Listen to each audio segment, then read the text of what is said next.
গল্প ফাঁদ লিখেছেন অর্ণব গোস্বামী। দ্রুত পায়চারি করছে সংকর্ষণ।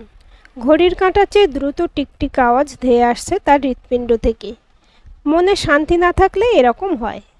টেবিলের ওপর রাখা গ্লাসের ঢাকনা সরিয়ে একটু জল খেয়ে মোবাইলে একখানা গ্রুপ ফটোর দিকে তাকিয়ে থাকলো এক দৃষ্টিতে। জুম করলো, উঁকি মারছে একটা অবয়ব, অনাবৃত হয়ে উঠছে ভাবজগতে। বুকের ভিতর চাপা হাহাকার, কামনায় শক্ত হয়ে ওঠে শরীর। কথা বলতে বলতে একদিন ছোটবেলার বন্ধু এবং প্রমোটিং বিজনেস পার্টনার বিভাসের মোবাইলে এই মেয়েটার ছবির উপরে চোখ আটকে যায় তার। তারপর সামনাসামনি দেখা, বিভাসের বাড়ির গেট টুগেদারে দিন 15 আগেই। মেয়েটি বিভাসের স্ত্রীর বন্ধু। সংকর্ষণ আর বিভাস পার্টনারশিপে চালায় তাদের বিজনেস। সেই অনুষ্ঠানে দুদিন পরেই একটা মোবাইল নম্বরে ফোন করে সংকর্ষণ। নিজের পরিচয় দিয়ে দেখা করতে চায় কফি শপে। শুধু বিভাসের বন্ধু হিসেবে তাকে সে চেনে বলেই কি আর দেখা করতে রাজি হতো? সংকর্ষণের পাতা ফাঁদটা কাজে লাগলো বলেই বোধহয় কফি শপের টোপটা গিলল। তবে লাভ আর তেমন হলো কই, সেই বাঁকা পথ নিতেই হচ্ছে। সুদীপ্তা নামটা উচ্চারণ করলেই একটা শিহরণ টের পায় সে। কফি শপে সময়ের আগে পৌঁছেছিল সংকর্ষণ। সুদীপ্তা বেশ হাসি খুশি, পরনে জিন্স আর টপ, পকেটে গোঁজা একখানা পেন। সংকর্ষণের লোলুপ চোখ যে পেনের প্রশংসার আছিলায় তার শরীরটাকে গ্রাস করতে শুরু করেছিল টের পায়নি নিশ্চয়ই। সুদীপ্তা উত্তর দিয়েছিল, হ্যাঁ, আমার বয়ফ্রেন্ডের গিফট করা। লন্ডন গেছিল 1 মাসের জন্য, সেখান থেকেই এনে দিয়েছে। বয়ফ্রেন্ড শব্দটা শুনে পা থেকে মাথা অবধি জ্বলে গিয়েছিল সংকর্ষণে। তবু পাকা অভিনেতার মতো মুখে অমায়িক হাসি এনে বলেছিল, বয়ফ্রেন্ড মানে সেদিন যাকে দেখলাম আপনার সাথে। সম্মতিসূচক মাথা নেড়ে হেসেছিল সুদীপ্তা। তারপর নিজের ব্যাগ থেকে একটা ঘড়ি বার করে এনে টেবিলের উপর রেখে সংকর্ষণের দিকে এগিয়ে দিয়ে হেসেছিল, আপনি কি রাত দুপুরে অ্যালার্ম দিয়ে রাখেন নাকি রোজ? সংকর্ষণ তীক্ষ্ণ চোখে ঘড়িটা দেখে, তারপর সেটা ডান হাতে পড়তে পড়তে জানায়, না, সেদিন অ্যালার্ম সেট করেছিলাম একটা ওষুধ খাবার রিমাইন্ডার হিসেবে।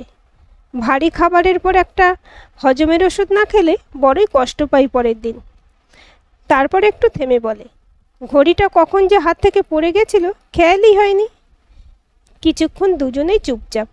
দুজনের জন্য 2টো ক্যাপুচিনো অর্ডার করলো সংকর্ষণ। তারপর নীরবতা ভেঙে বলল, আর একটা কথা আপনাকে বলার ছিল। বলুন না। আমি আসলে শুধু এই ঘড়িটার জন্য আসিনি, আমি আপনাকে পছন্দ করি। সুদীপ্তা অবাক চোখে কিছুক্ষণ তাকিয়ে থাকে সংকর্ষণের দিকে। তারপর বলে, সেটা খুবই ফ্ল্যাটারিং।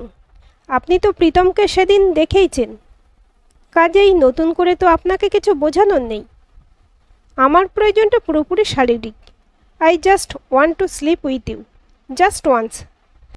সুদীপ্তার চোখে ঝলসে ওঠা একটা তীব্রতা টের পেয়েছিল সংকর্ষণ। তারপর খুব স্বাভাবিক গলায় বলে উঠল, দেখুন, আমি আপনাকে তেমন চিনি না। আপনার এরকম একটা তীব্র আত্মবিশ্বাস জন্মালো কী করে যে আপনার এমন একটা প্রস্তাবে আমি হঠাৎ করে রাজি হয়ে যাব? সংকর্ষণ বলেছিল, প্রথমে আপনাকে জিজ্ঞাসা করে নেওয়া উচিত মনে হয়েছিল, তাই প্রস্তাবটা রাখলাম। আমি স্পষ্ট কথার মানুষ, মনের ইচ্ছাটা জানালাম। চাইলে আমি প্রথমেই জোর করতে পারতাম। আপনি আর একবার ভেবে দেখুন, আমি তার জন্য অবশ্যই যথেষ্ট অর্থ দেব। হয়তো যা ভাবছেন তার চেয়ে বেশিই পাবেন। তবে আপনি রাজি না হলে যা চাইছি সেটা আমি কোনোভাবে ঠিক হাসিল করব। সুদীপ্তা বলেছিল, দেখুন, ওটা তো আমার পেশা নয়। জোর করে সব কাজ হাসিল করা যায় না, সেটা হয়তো আপনি জানেন। পেশাদার কাউকে খুঁজে নিন। কথাগুলো বলে উঠে গেছিল সুদীপ্তা। সংকর্ষণের সারা শরীরে তখন আগুন জ্বলছে।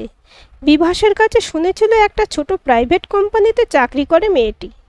মুখের উপর এতগুলো কথা বলে গেল, যার সাথে একটা রাত্রিবাসের জন্য এক সময় কত মেয়ে পাগল ছিল সেই সংকর্ষণকে। হঠাৎ ফিরে আসে মেয়েটি, 200 টাকার নোট টেবিলে রাখে। তারপর জোর গলায় বলে, আমার কফির টাকাটা দিয়ে দেবেন এখান থেকে। আপনার মতো অমানুষের সাথে আবার দেখা না হবার আশা রাখি। একটু অপেক্ষা না করে ঝড়ের গতিতে বেরিয়ে গেছিল সুদীপ্তা। জ্বলন্ত চোখে অপমানটা সহ্য করেছিল সংকর্ষণ। কফি শপের একজন এমপ্লয়ি একবার আর চোখে ওদের দেখে আবার মুখ নামিয়ে কাজে মন দিয়েছিল। সেদিনই ভেবে নিয়েছিল এর ডানা ছাঁটবেই। একাধিক বান্ধবীর কাউকেই কামনাপূরণ হয়ে গেলে ছুঁড়ে ফেলে দিতে কখনো দ্বিধা করেনি শঙ্কর্ষণ। তবে এসব ব্যাপারে টাকা খরচ হয় বিস্তর। মাস দুয়েক আগে একটা কাঁচা কাজ হয়ে গেছে। আজব মেয়েটার নাম ছিল তিতলি। সেখানে এতটা দ্রুত এগোয়নি শঙ্কর্ষণ। তিতলি তাকে ঘনিষ্ঠ হতে বড্ড বাধা দিত। ধৈর্যের একেবারে শেষ সীমায় পৌঁছে একদিন রাতে হঠাৎ অসুস্থতার ভান করে নিজের ফ্ল্যাটে নিয়ে আসে তাকে। সুযোগ বুঝে ঝাঁপিয়ে পড়ে তিতলির উপর। বাধা দিয়েও শঙ্কর্ষণের শক্তির সাথে পেরে ওঠেনি। তিতলি তার বিরুদ্ধে দুম করে থানায় ধর্ষণের অভিযোগ করে বসল। তবে প্রত্যক্ষ প্রমাণ ছিল না। শঙ্কর্ষণও এটা প্রমাণ করতে পেরেছিল যে মেয়েটির ওর সাথে ঘনিষ্ঠ সম্পর্ক ছিল। তাই নিজের ইচ্ছেতেই ওর ফ্ল্যাটে গেছিল তিতলি। এমনকি লিফটের দারোয়ান সাক্ষী দেয় যে মেয়েটিকে হাসি মুখে শঙ্কর্ষণের সাথে ওর ফ্ল্যাটে যেতে দেখেছে। কাজেই কোনো অসুবিধা হয়নি নিজেকে নির্দোষ প্রমাণ করতে। ভালো উকিলও অ্যাপয়েন্টমেন্ট করেছিল সে। সুদীপ্তার সাথে দেখা করে কফি শপ থেকে বেরোনোর মিনিট 15 পর শঙ্কর্ষণের কাছে ফোন আসে বিভাসের। ফোনটা তুলতেই চাপা গলায় বিভাস বলেছিল, শঙ্কর্ষণ, তোকে আমি সুদীপ্তার সাথে শোবার থাকতে বলেছিলাম। একমুখ ব্যঙ্গ নিয়ে হেসে শঙ্কর্ষণ বলেছিল, ওর ফোন নম্বর আমায় পাঠানোর সময় এমন কোনো শর্ত দিসনি তো? বিভাস রাগ দেখিয়ে ফোনটা কেটে দিতেই হেসেছিল শঙ্কর্ষণ নিজের মনে। বিভাসী প্রথম এক সুন্দরী মেয়ের ছবি দেখাবে বলে সুদীপ্তার ফটো দেখিয়েছিল শঙ্কর্ষণকে। বিভাসের অসাবধানতাতেই পরে একদিন তার ফোন থেকে হোয়াটসঅ্যাপে সুদীপ্তার গ্রুপ ফটোটা পাঠিয়ে নেয় নিজের ফোনে শঙ্কর্ষণ। ফোন নম্বরটাও পাঠায় SMS-এ প্ল্যান করে। অফিসের টেবিলে আনলকড ফোনটা ফেলে রেখে বাথরুমে গেছিল বিভাস। শঙ্কর্ষণের বাড়িতেই এরপর সুদীপ্তাকে সামনাসামনি দেখে মনস্থির করেছিল শঙ্কর্ষণ। সেই অনুষ্ঠানে প্রথম সে আলাপ জমায় প্রীতমের সাথে। তারপর জেনে নেয় ওরা কোথায় থাকে। লিফট চাই কিছু দূর অবধি। ওরাও রাজি হয়ে যায়। ঘড়িটা গাড়ির সিটের পিছনে ফেলে রেখে 5 মিনিট পরের অ্যালার্ম দিয়ে আসে শঙ্কর্ষণ, যাতে কোনোভাবেই ঘড়িটা গাড়ির মালিকের চোখ না এড়ায়। আবার বাস্তবে ফিরে এলো শঙ্কর্ষণ। রাজারহাটের একটি নির্মীয়মান বাড়িতে ছোট অফিস। দরজা খোলার আওয়াজ হলো ক্যাঁচ করে। ফিরে তাকালো সে। দরজা খুলেই প্রথমেই যে ঢুকলো তার মুখ চোখ কাপড় দিয়ে বাঁধা থাকলেও চিনেছে শঙ্কর্ষণ, প্রীতম। পিছনে বন্দুক ধরে মুখোশ পরা একজন। বিভাসেরই ঠিক করে দেওয়া। অর্থ আর বুদ্ধি শঙ্কর্ষণের, কাজেই এই ধরনের রিস্কি কন্ট্যাক্ট জোগাড়ের দায়িত্ব বিভাসের। এই স্ট্র্যাটেজি বিজনেসটাকে আজ এই উচ্চতায় নিয়ে এসেছে। শর্ত অনুযায়ী বিভাসের কোনো স্ট্রেস থাকবে না। আজ অবশ্য বিভাসের আপত্তি ছিল প্রথমটায়, কিন্তু বিভাসেই তো ফোন নম্বরটা দিয়েছে শঙ্কর্ষণকে। হাসল শঙ্কর্ষণ। তার উপর আবার একটি মেয়ের সাথে বিভাসকে দেখা যাচ্ছে মাসখানেক হলো। ঘনিষ্ঠতার মুহূর্তের কয়েকটা মাত্র ছবি তার দরকার ছিল, পেতে অসুবিধা হয়নি। শুধুমাত্র একটা সেন্ট, ব্যাস, তাহলে সমস্ত ছবিগুলো বিভাসের বউয়ের সাথে অত ভালো সম্পর্কটা দোলাচালে নিয়ে যেতে সময় নেবে না এতটুকু। নিজের কনস্ট্রাকশনে এই অফিস টেম্পোরারি। প্রীতমকে যেমন চোখ বেঁধে আনা হয়েছে তেমনি চোখ বেঁধে ছেড়ে আসা হবে কাজের পর। অতএব এই অফিসে ট্রেস হবে না। হাত দুটো বেঁধে ছেলেটিকে বসানো হলো। বন্দুক ধরে পিছনে অন্য লোকটা। প্রীতমকে এখানে আটকে না রাখলে সুদীপ্তাকে একা পাওয়া যাবে না। হাত পা নেড়ে প্রতিবাদের চেষ্টা করে চলেছে বেঁধে রাখা ছেলেটি। তার দিকে তাকিয়ে হাসল শঙ্কর্ষণ। তারপর রওনা দিল। শুভ কাজে আর দেরি করা ঠিক নয়।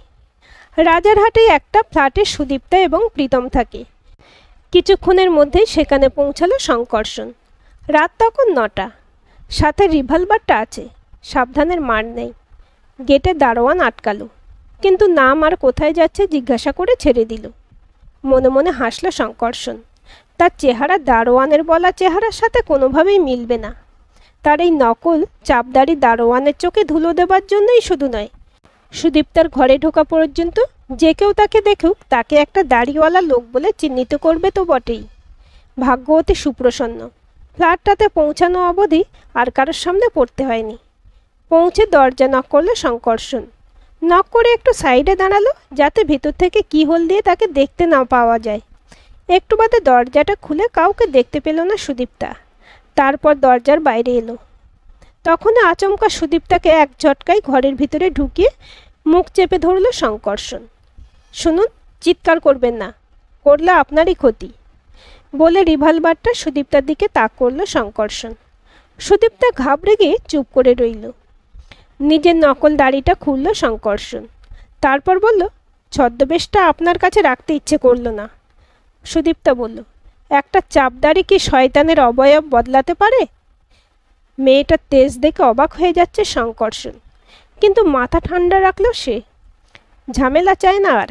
শঙ্কর্ষণ হেসে বলল, আপনার থেকে লুকানোর খুব দরকারও আমার নেই, বললাম তো। যাক, কাজের কথায় আসি। আমি তো বলেইছিলাম, আমার যেটা দরকার সেটা আপনি চান আর না চান আমি আদায় করব। নিন, তৈরি হয়ে নিন।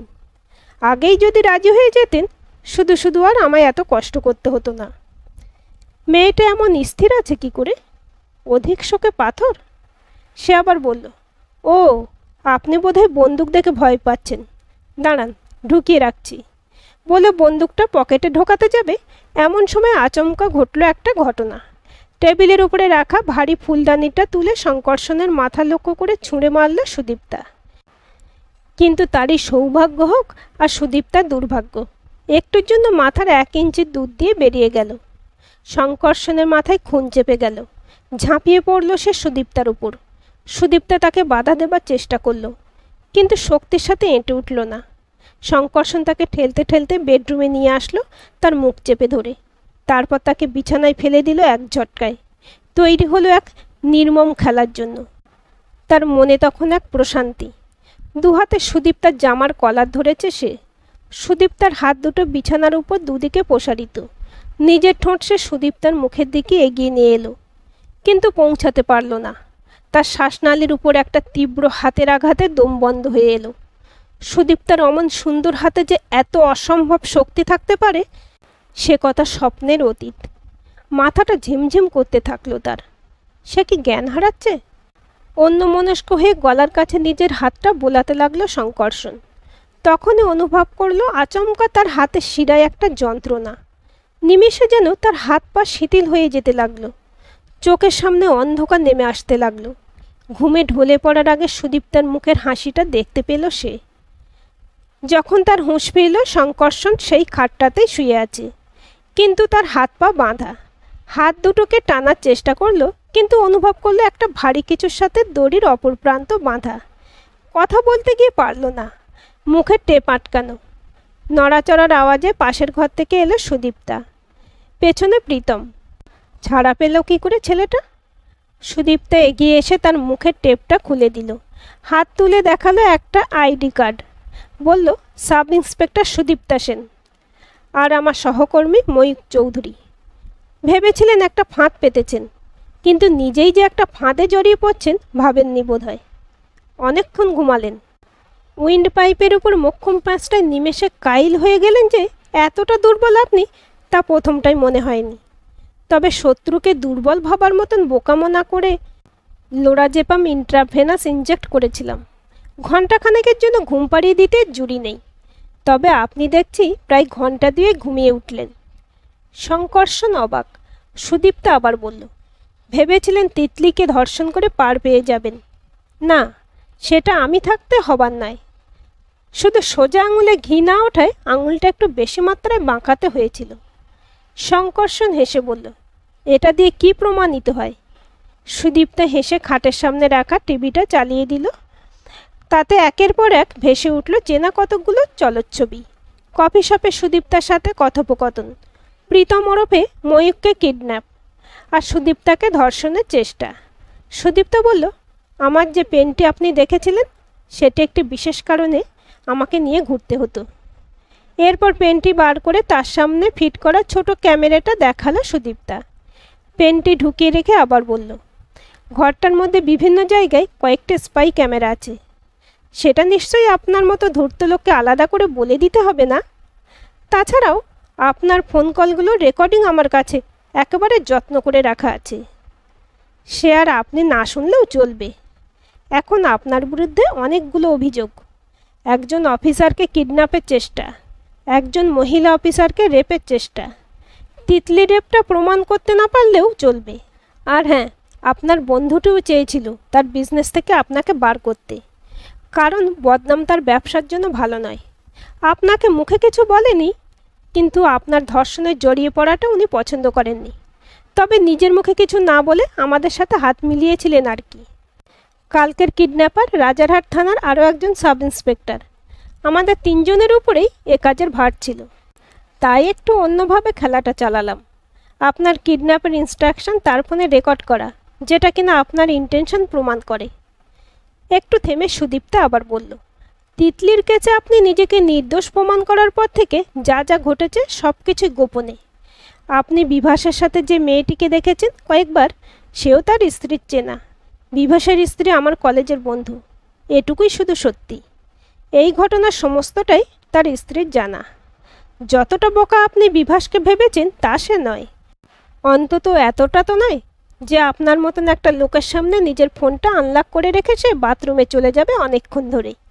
তারপর অন্য অফিসারটির দিকে তাকিয়ে বলে উঠল, ময়ূক, হাত কড়াটা পরিয়ে দাও। সুদীপ্তা রিভলভারটা বার করে উঁচিয়ে ধরল শঙ্কর্ষণের দিকে।